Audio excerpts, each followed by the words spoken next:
Hi everyone, this is Mr Neel Raithatha, also known as the Wax Whisperer. Thank you for tuning into my latest video. So the patient who attended with really impacted and including earwax from both ears. I last saw the patient in 2015. It's when I first developed the eye clearscope, and I remember the patient quite vividly actually because I actually were treating this patient's brother, and the patient attended with his brother and asked him whether I could look inside his ear at the same time.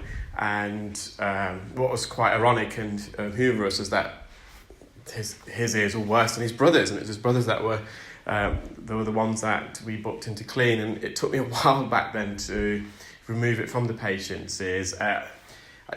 I was obviously pretty good at what I was doing then, but I was still, the eye clearscope had just been developed, and I remember I was there for about half an hour, if not longer, just to remove it from both ears. And you can see that the procedure today, or when I performed it last week and I'm uploading today, it's a lot quicker, a lot more efficient. I managed to do both ears within 10 minutes, and I would say there was the same amount of earwax.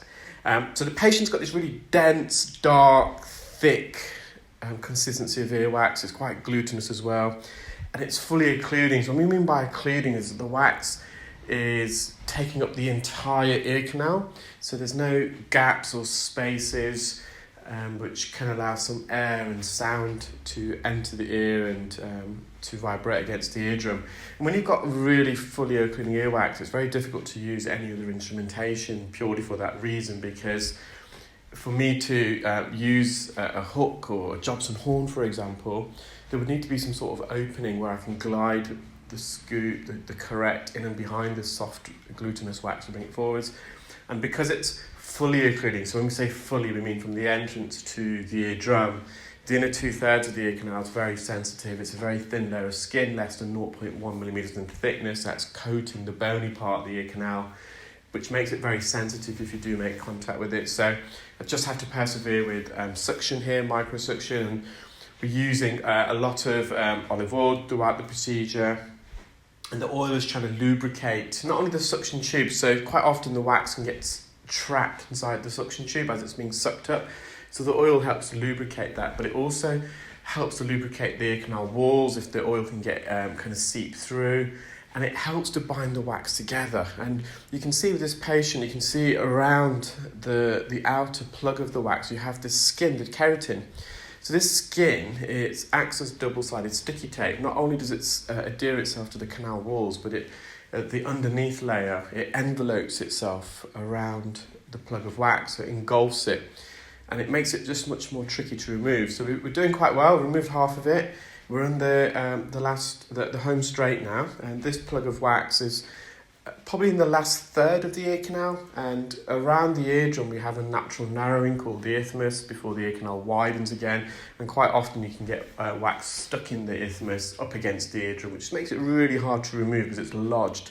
So we're moving a larger plug of wax through a narrower ear canal, which always makes it more difficult. So I've just put some more oil in, and again, oil can also help in the sense, if you imagine you've got a ring that's stuck on your finger and you put a bit of soap there just to lubricate it, and it just facilitates the removal of the ring.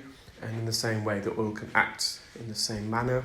So this sticky wax, it's just blocked the tube there. I'm just trying to go for the top part of the ear canal now. So what was quite astonishing, on this occasion, the patient, since I met the patient 2015, he's since got married, so his wife also attended. He just had a recently born young boy, 6 months of age, and the mum was really concerned because we kind of know this wax is genetic because, as I said, the patient's brother also has similar problems, and brother, he was doing the right thing. He's attending quite regularly, like this patient. So there's a bit of a joke there. The brother was telling him off.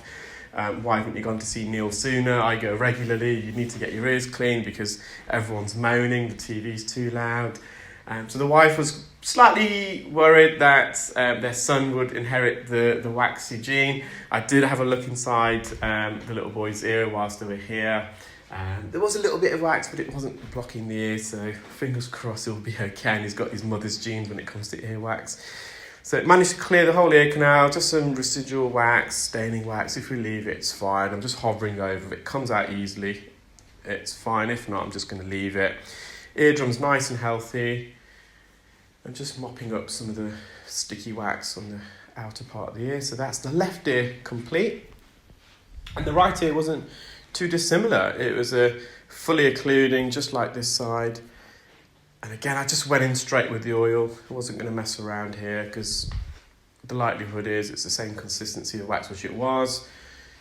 And the idea here is I just want to lift it away from the canal wall. So I've lifted it off the base, you can see, and then to the back part of the ear canal to the right. And you can see there's little wriggle movements. I'm trying to detach and mobilise this plug of wax because it is stuck against the canal walls.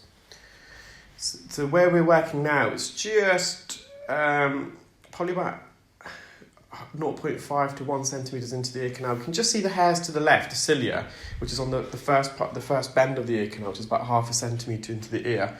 So this plug of wax is just beyond that. I've cleared the outer bit.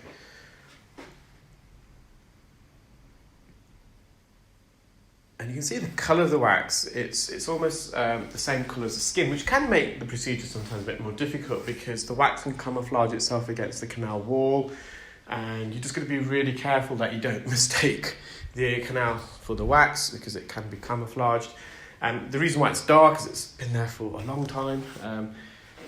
It's been there for 6 years, I suspect. The patient does need regular ear cleaning, and they acknowledge that. And the difference it made to them, it was over the moon. We've got a suction machine. I'm just going to put the suction machine on. I'm next to it right now. And you'll hear the noise. Now, in terms of decibels, it's probably 70 to 80 decibels. So it's quieter than a lawnmower, but we're not, I would say it's quieter than a lawnmower. We're not too far off. So I'm just going to switch it on. And the reason why I'm going to switch it on is I want you to hear it. And that's because the patient could not hear this upon attending. And as soon as I removed the wax, from half the wax even from the left side, he goes, "What's that noise?" And I goes, "Well, that's the suction machine." So he wasn't making reference to the suction noise inside the ear. This is when I had the sucker out of the ear. It was actually the suction pump itself. So I'm just going to switch it on.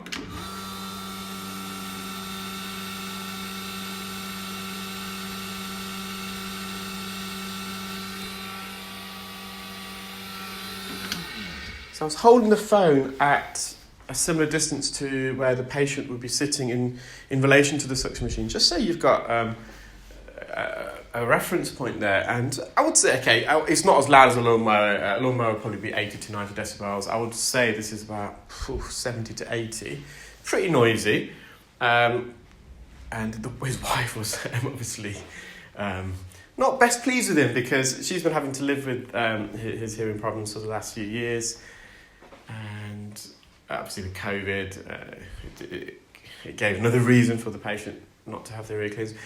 There's no reason why he doesn't want to have his ear cleans. It's just us men, I'm guilty as charged. Sometimes we let things get fester and gets worse.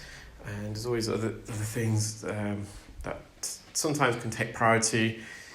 And with wax, I think the main defence of the patient, I was trying to stick up for him almost, but I was running out of any excuses on his behalf. But with earwax impaction, what can happen is that this wax buildup is a gradual process. It's a benign process. It's very slow. And for that reason, sometimes it can be difficult for people to realise that they are having problems with their hearing. For example, when obviously as an audiologist, I help people with hearing loss by prescribing hearing aids. And on average, they say it takes about 10 years before someone can really detect that they've got a hearing problem, and we're to the point they need to seek help. But that hearing loss, it's a gradual deterioration. When it's gradual, it kind of creeps up on you. And typically it's friends and family that notice first. And sometimes with earwax, because it's a gradual build-up, it becomes a norm almost, so to speak. People think, well, that's the way I should be hearing.